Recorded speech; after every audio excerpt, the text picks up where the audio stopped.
菜工厂里客家话此起彼落，老板娘耳提面命，听来是道地的客家人，生产的韩式泡菜却泄露，这位嫁到东市的客家媳妇儿原来是韩国人。照着我韩国人、我母亲故乡的这个泡菜做，我们台湾人没有办法接受，要放鱼露。所以前5年我都是做了以后就丢掉。正统的韩式泡菜不合台湾人口味得调整，制作手法却很坚持。沉甸甸的大石头扎实地压在白菜上，金妈妈说，这才能让盐水入味，是好吃与否的关键。我的泡菜为什么人家都会认同是说，真的是纯粹是良心的泡菜，因为全部没有水分。很多人做泡菜是全部都是水。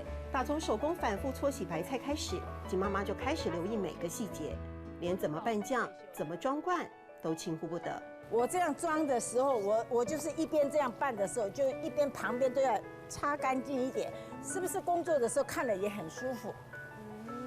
所以说他们都没有很脏，所以我都骂他，用客家话骂他们说“欧罗巴见”，欧罗巴见。脏兮兮的。坚持挑剔是对客人负责，毕竟泡菜生意已经小有规模，每天都要出货上千斤，所以这成品这样子装罐就已经好了，对吧？是，看起来很好吃哎，温度很厚色喽。阿姆，你吃吃看好吗？就是你可以试试看，是，对，这是大埔腔。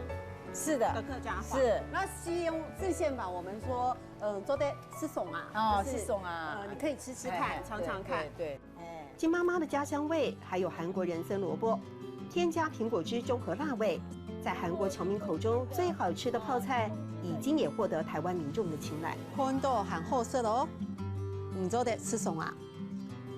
温度很厚色的哦，你做的吃笋啊？